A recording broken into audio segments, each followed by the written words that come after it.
Hi, everyone. Welcome to Optimize for Humans. My name is Usha. I'm an executive coach and consultant supporting AI transformation. I'm very excited today to be speaking with Raj Badarinath. Really lovely to meet you, Raj, and thank you for having this conversation with me. Of course, it's my pleasure, Usha. Happy to be here. I'd love for you to start by giving us a little bit of a glimpse of who you are, what brought you to this work, and what gets you excited about this conversation. I have been a corporate executive for a couple of decades now. I work with large organizations like PeopleSoft and Capgemini. And then for the better part of my career, I work with startups.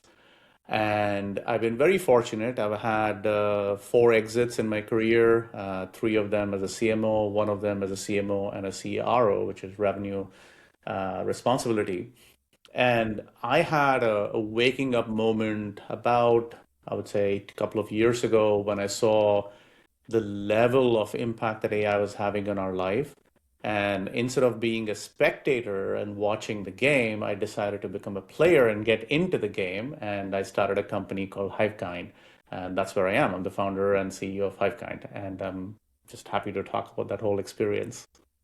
Thanks, Raj. And give us a little bit of a glimpse of what Hivekind is and what excites you about kind of AI in this moment and how you're thinking about it. Yeah, having been a CMO three times, Usha, what I found was that I was being asked to solve the same problem over and over again.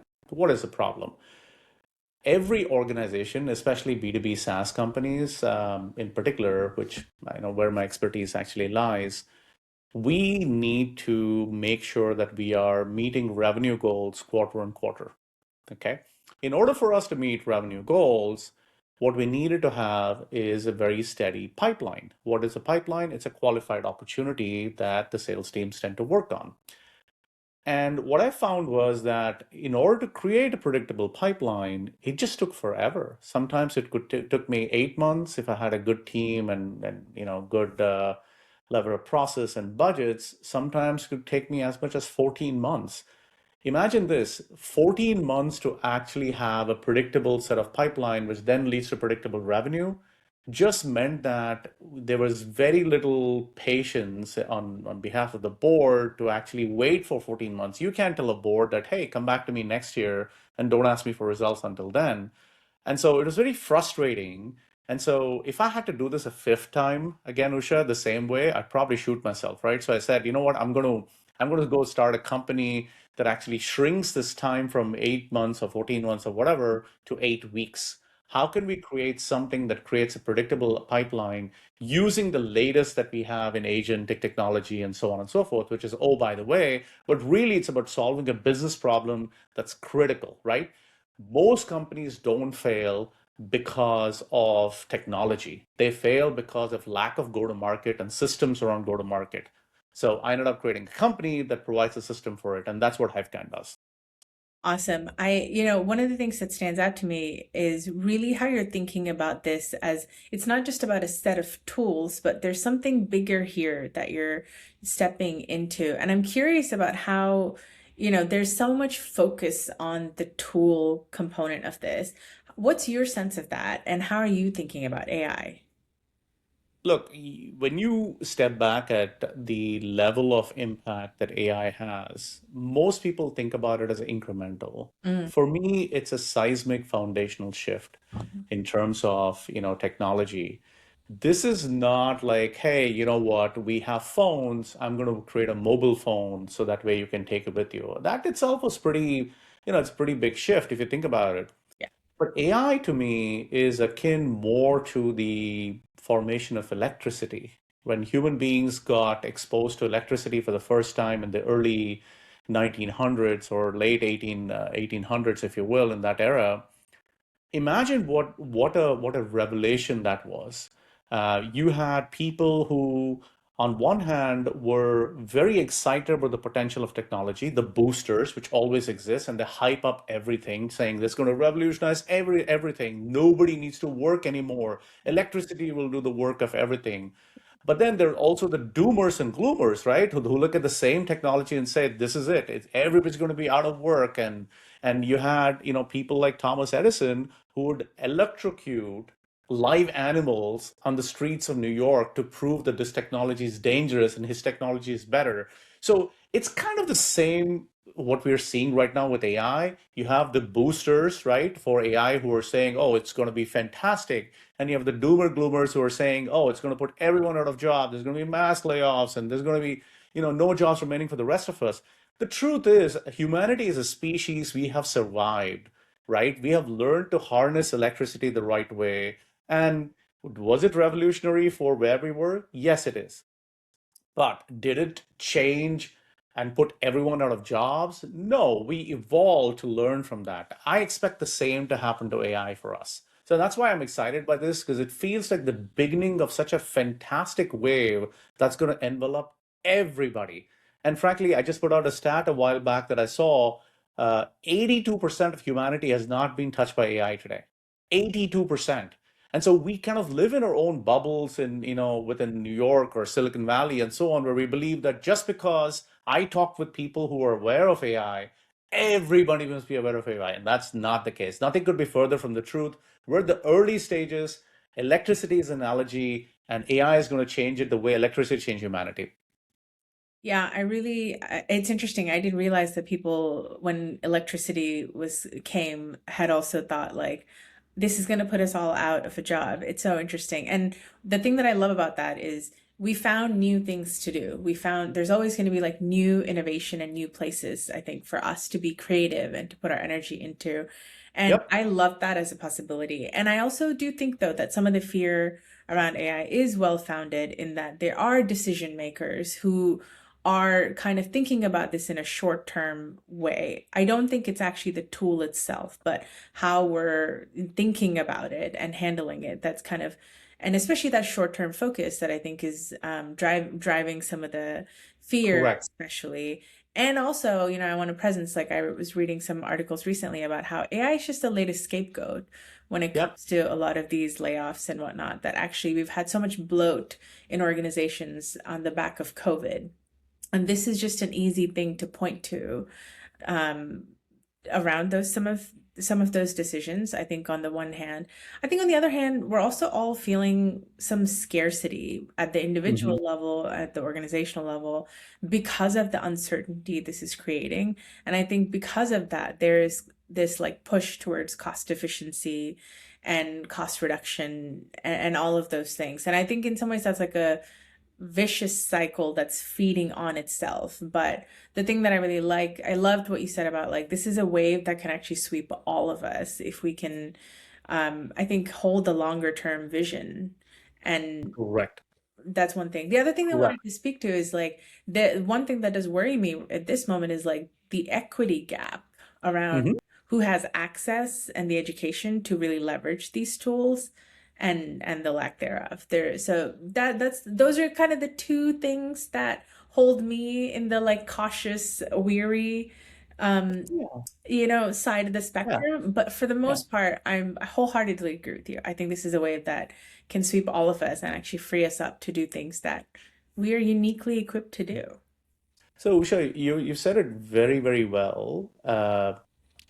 Look, the only thing I can add to your well summarized perspective is the fact that there is a concept of the rate of diffusion of technology. And all that simply means is even though we invented electricity in the 1900s, there are parts of India that are still not electrified. So, the idea of a adoption curve is very real.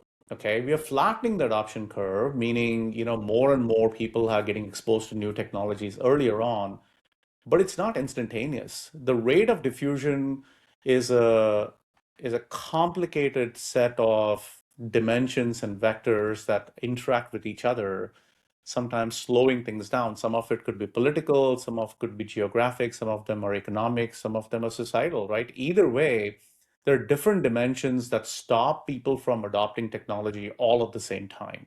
And so you will find that while we have AI, not everyone is going to have access to it just because of that. And that really is the opportunity for us is to think about intelligence as a layer that is free. We don't think about electricity anymore per se, right? In the Western world, we certainly don't. We take it for granted, even though I'll argue that California had more blackouts than I care for. But it's an interesting reversal here. But when you start to take electricity for free and granted, when you start to take Wi-Fi for free and granted, the third layer, I'll argue, is intelligence that's going to be taken for free and granted. So it's just foundational layers that we're building as humanity, right, as we progress through the society. Yeah. And it's upon all of us, the people who are in the front end who understand the technology, to make it available to everybody, right? Just like we have made the internet accessible to everyone, I'm saying AI should be the layer that should be accessible to everyone today, because it always encompasses the internet, because it is intelligence, if you will. Yeah. At the same time, it is much more sort of non-deterministic as well, in the sense that you can actually apply it to different conditions and situations. Again, I don't even want to talk about AGI and things like that, which are far advanced concepts, but clearly we're in the early stage, is my point, of this whole maturity curve. Yeah, I really appreciate that perspective. I'd love to switch gears a little bit about how what you've seen in terms of in your experience from a sales and marketing perspectives. What have you seen in terms of how AI has transformed those two realms of work? We looked at this space at how much AI was already changing. The first sort of big challenge was coding. You saw AI get applied to coding.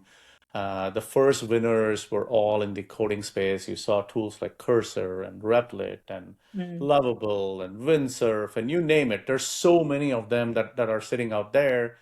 All of them are focused on solving one problem, which is it is incredibly difficult to write standard shippable code without a lot of investments in developers and technology and so on and so forth, right? So how can we solve that? So that problem, I would say, more or less has been advanced quite a bit. I think we're at a point where literally from a few words, phrases in English, you can have a production ready application that can get shipped out.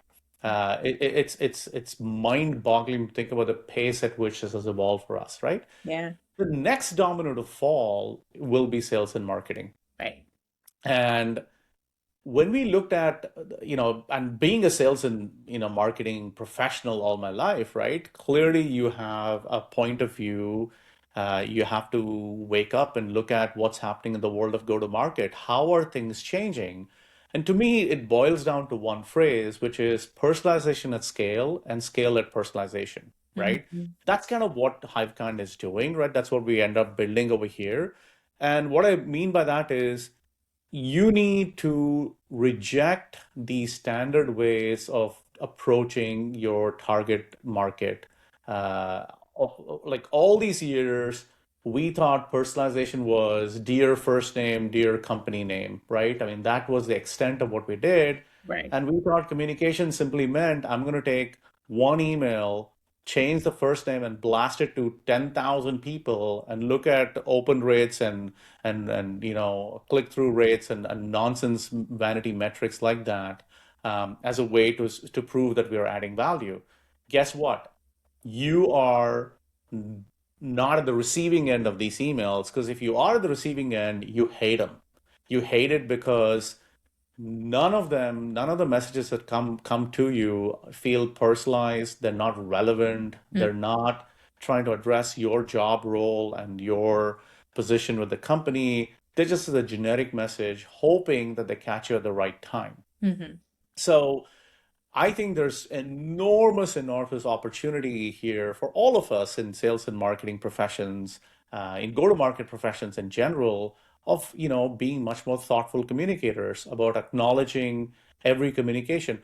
What if we were able to think about every email as costing us $1 each?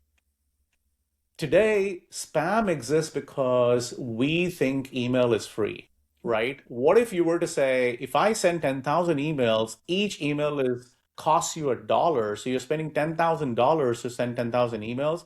That'll change behaviors really, really quick, Right. right? And that's kind of the philosophy at which we approach this problem is like, what if we make everything valuable, right? Right. What if we write emails that people really want to read, Right. right? And it's really trained and based on, who you are and who your company is and what you do and so on for them. And it's also tailored to what the recipients wants to hear and see. Mm. And really that interaction is not only you're scaling personalization, you're personalizing at scale as well. So these two things come together is what we're creating at Hivekind. And that's kind of the way I'm thinking about go to market, right? Go to market has three legs of the stool. There's sales, there's marketing, there's partnerships. Yeah. Eventually, these three legs of the stools need to come together to create, some sort of a better customer experience and behavior. Remember, AI to me is a means to an end. Yeah. I'm not trying to look at the space to say, oh my God, this is like saying I have electricity. And unless you're a generator of electricity, which are the foundational models, well, electricity has to be applied to something. I want to use electricity to listen to music. I want to electricity to drive around in a beautiful place, right? I want to use my EV for that. My point is, think about applied AI, which is where I care about for sales, marketing, and so on, versus the foundational models themselves, right? I mean, great, but they have to be applied to something. Yeah, I think one of the things that I know I've been seeing in my experience with like I was playing with Replit recently and so with some of these things is now when I have a problem, there's a new frame which is, well, can I build something to solve it? Yep, And are there other people out there who have the same problem? They can yep, use this solution as well. And there's something about, I think, reimagining what the sales cycle and the marketing cycle looks like of, there's such a quantity over quality um, assumption there, right? Like it's correct. all about volume. Like let's spam 10,000 people and maybe we'll find a few people in there who are interested in this product. But we're moving more towards that kind of customized personalized experience. And what I'm hearing from you is like now we have a way to actually reach the people who have the same problem that you have the solution for. And Correct. how can we leverage this tool to meet the people who, it's almost like your soulmate, but in a marketing kind of perspective. Like we have a tool now that brings that together more easily. So you're not having to go through 1,000 swipes to get to. It's true. It is very true. And there's also the other dimension here, Usha, where people are spinning up agents to be the buyer agents, right? So That's it's a right. bit like real estate, Right. right? So you have seller agents Yeah, yeah, and you have buyer agents. right. So eventually, look, commerce itself is going to evolve where agents are truly objective buyers. Yeah, yeah. They will look at what are your perspectives, what is it that you care for, and they're able to weight all the different dimensions. They're able to basically bring together all the different vendors that you probably may need, force rank them, and pick a particular solution for you, all transparently on your behalf. This level of agentic buying is coming. Yeah. And it's like, having you go to Nordstrom, for example, and you'll have a shopper that helps you out, right? It's similar to that. It's not a replacement for who you are or your taste and curation. It is an extension of who you are. But all of these are emerging models that we haven't quite figured out yet. Yeah. Okay, these are all very new today. But I can guarantee you, in less than 5 years from now, you can't imagine not having your own agent going and doing things for you. Right. So it's coming. And just because I'm enjoying this analogy around dating here, it's like you now have your matchmaker. So you Yes, go through your exactly. 1,000 swipes to maybe find your one soulmate. You can have your own SEMA auntie. You can have your own Simanti for those who watched the Netflix shows. That's so great. So let's talk a little bit about these AI agents because what does that look like at scale? That's a whole new Yeah. level of complexity. And again, like I want to kind of ground this a little bit by saying these AI agents they have a certain degree of autonomy that Mhm. we're all still working through and figuring out, right? And so there's a little bit of edge there that I think is an interesting and provocative in this moment in time. I'm sure that's going to be something that evolves over time as well. But what are you seeing in terms of it's one thing for me to have an AI agent that I use, Yep. and you to have an AI agent that you use, but we're in a team and an enterprise that has like a team of 100 salespeople all using agents as an Correct. example. What does that look Correct. like?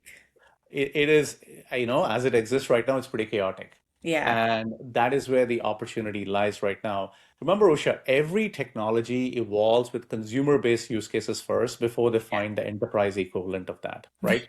For many, many, many years, right, consumer technology has always been pushing the boundaries of it. I think about, social networks and things like that that started on the consumer side, and then it became Slack, right, where you can actually use it on the enterprise side and so on. And there's so many analogies like that. Yeah. Similarly, we're seeing things like OpenClaw and all of these little tools that are today they're personal productivity amplifiers, right? So basically, if you can figure out how to use this, oh, you can do a shit ton of things with this, right? And you can basically have it manage your calendar, it can go out and it can look at, and I use OpenClaw too, right? It's like, oh, it'll wake up in the morning, it'll be like, oh, hey, I see that you have these 10 meetings. Here are the dossiers of all the people you need to meet. It can do all of that. These are all productivity boosters.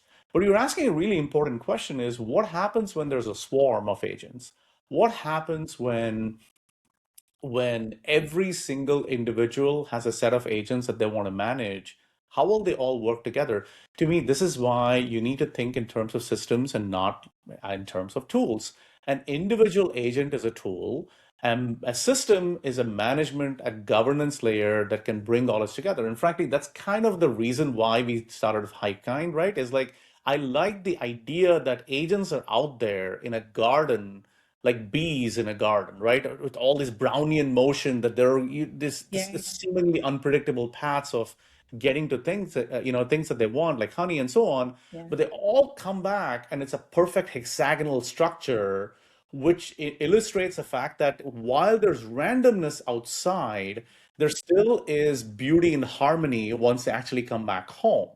And to me, that's the reason for why you need a combination of control structures without over constraining it. See, this is the problem with SaaS that we had, right? SaaS over constrained this whole thing. So there's no opportunity for exploration and discovery. SaaS was, hey, I'm going to build this product once, I'm going to multiply this like a million times, and it's going to do exactly what it says every single time. There's no deviation. However, the real world is messy. Real world is not clean. Data is sometimes not clean. Oh, I downloaded a company, but I don't have the URL. Or I have the URL, but I don't know their headquarters. I downloaded contacts from this company. Half of them are incorrect emails. I don't know who they are. I'm not sure if the emails are going to land or if I even have emails, right? So 40% of data that you end up enriching is shitty data. You don't really have anything there. Yeah. How do you solve for that? Right. And every single time we took a SaaS-like approach and said, oh, we're going to go to one vendor that's going to guarantee us all. And it never works. It never works. So now we're evolving into waterfall models and so on, which I'll argue is again SaaS-like thinking. You need to change our thinking to systems and not to tools in today's world. Yeah. And that is the lesson that every one of us is going to learn, right? Yeah. I just hope to be there to learn along with the rest of us. That's all. I'm not saying I have all the answers. All I know right now is what you did is industrial thinking applied to SaaS as opposed to agentic thinking that you need applied to systems. Yeah, I really love that. And I think, a conversation I've been having that's been really interesting is around what's the role of values and culture as part of this. So I think again, from if I'm thinking about systems, like that's one way to think about it. So if each person is creating their own agent as an example to do something, Yep. how does that agent represent the values of the organization and the culture that they care about? So because that's what you would do. Think of it as an employee, right? If an employee Yeah. came to the organization, you would say, this is how we want our customers to feel. This is how we want, your coworkers to feel. And Yep. so what are the ways in which I think that to me is like one part of this thinking of actually working out and working through. What's the experience you're trying to create and how do Right. you use that? And how is that consistent across all of the agents, as an Yep. example? And whether that's like the culture and experience or the outcomes, or there are these levels, there are these things that are important for the system as a whole, right? And how do we seed that intentionally? Look, I think it's a really, really good question. And the analogy I will use is what is the role of an individual within a society? right? Yeah. So you have individuals and you have values of individuals, and then you have society and there's values of societies. So, for example, you can see a Japanese society which operates very, very differently than an American one, right? And so it's very similar in the sense of what we need to do is to we need to enable the individual agents to have their own set of guidelines and values, right? So there's right now we use like in OpenClaw, for example, we use Markdown files to do that. There's Right. going to be industrial sort of enterprise versions of that as well, Right. where you can control individual agents' behavior and their soul, if you will, Right.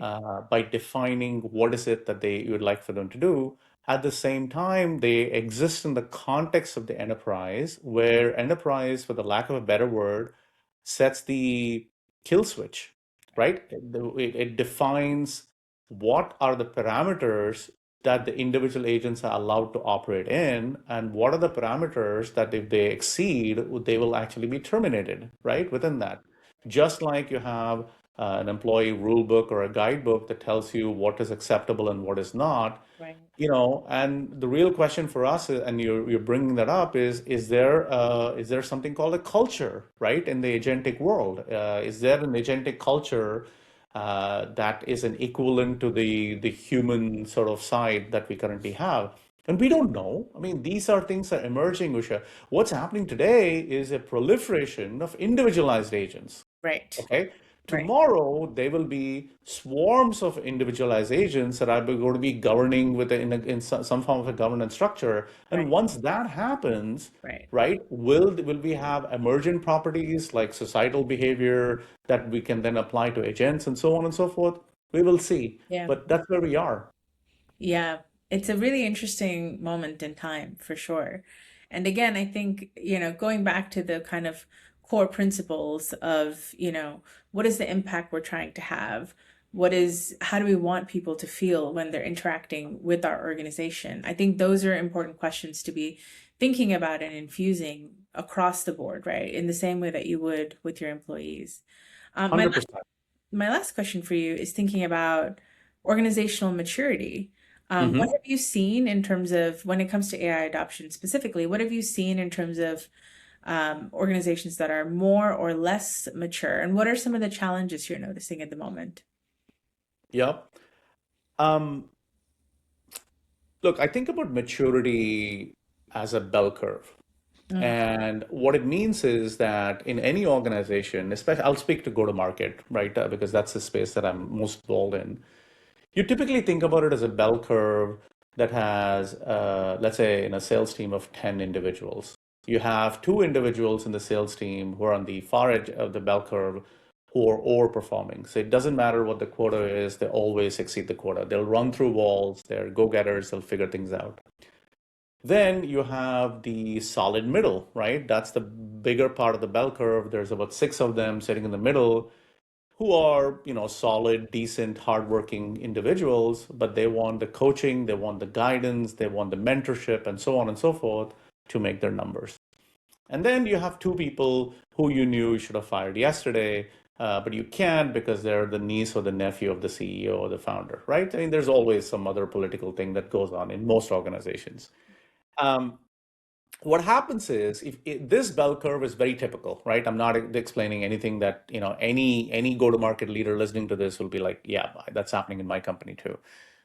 What happens when you now deploy AI on top of this bell curve from a maturity standpoint? AI does not change the shape of the bell curve. It's a very important concept to remember. AI does not change the shape of your bell curve. Why? The top two individuals, the top 20%, if you will, guess what? They will take on AI, they will, like a fish to water, and they will start to be even more productive than what they had been before.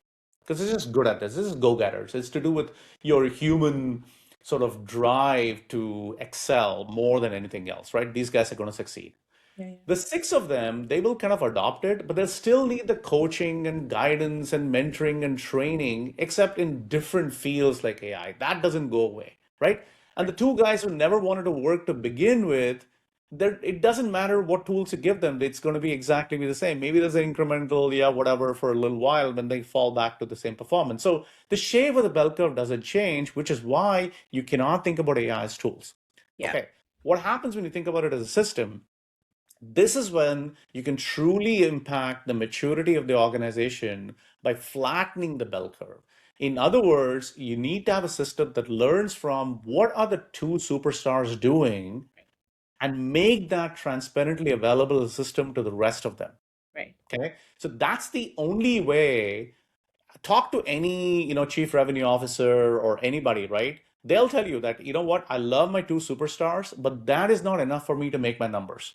I right, need a majority of the team to come in right. order for us to make the numbers, because that's how, corporate incentives are set anyway. Oh, yeah. And the only way you can do that is you have to take a much more of a team incentivization sort of effort where you're actually trying to bring everyone along, or at least a majority along, versus just cherry picking your couple of superstars there. And to me, that's what I'm seeing in terms of maturity is that, yeah, we are dealing with AI truly as a tooling, as an individualistic sort of replicant right now, but it's not enough to move the needle. And for you to move the needle, you need to step back and take a much more of a bigger picture, if you will. Yeah, and I think, it's interesting, even without AI in the picture, I think that's one of the shifts we've seen. Again, moving from that industrial kind of way of working where it's all about the individual in the factory, how many widgets did you make today, to Yep. knowledge work, right? Which is actually teams are where magic happens. It's actually Yeah. teams coming together where innovation happens, but we still have individual performance metrics, right? And so there's something about how do we enable teams to be more high performing? How do we think about organizations' design and structures to actually support teams of people coming together? And now it's like teams of people and AI coming together. So I think, 100%. and there's so many layers in that, right? Which is like, is there strategic clarity? What are our processes look like? There's how are we making decisions and how are we making decisions in a world that's changing so quickly? So these are, I think, the fundamentals that we need to get Right. right. Well, I'll add one more thing to your point, right? Which is, okay, let's say that in a team of just humans that we had for all these years, and not even looking at agentic employees, if you will, if you made a mistake, there were consequences. You got fired. Right, What's the consequence of an agent if the agent screws up, right, right? And today morning I was reading this thing which is super interesting, right? One guy deployed Cloud Code into production. It wiped his production database out. right, And, you know, if a human being fears job loss, right. right? Ultimately, you're like, oh, I'm going to be careful because I don't want to lose my job. Yeah, What is the consequence of an agent misbehaving, yeah, yeah, right? And so it's almost like you're expecting a program to have a conscience. You're expecting the program to actually self-govern in some way. yeah, Um, and that's on one side. On the other side, you're going to basically sort of devolve into what we always had, which is SaaS, which is the other argument, right? It's like, let's just use SaaS applications for all those instances. I think the truth is somewhere in the middle. And again, this is the beauty of where we are, Risha, is like nobody has these answers. yeah, We're all trying to figure it out. And yeah, even if somebody tells you that I figured it all out, the rate of diffusion of technology still applies. Well, not everyone knows what the answer is, right? So we're trying to get into this incredibly hybrid world of humans and agents working together, human employees and agent employees. Do agents report to humans? In our lifetime, will we see a human being report to an agent as your boss, as your manager? We don't know. I mean, but that's what's ahead in front of us. yeah. It's such an, I mean, one of the things that gives me hope with that though is I think this is where who knows again what the future may hold, but at least in this moment in time, we very much need humans in the loop Yes. as the monitoring function, the governance function, the de-risking function. We need humans to be looking at like the upstream and the downstream elements of this. And one of my I'm going to be writing about this soon, but one of the things I've been sitting with is having an AI agent is a little bit like having an intern. It's an over enthusiastic intern that's a complete prodigy, like Yep. very young intern who has a PhD in all of these like specialities, but Yep. they're also the bosses, like the CEO's child. So you can't really hold them accountable if they mess up because they're the CEO's child.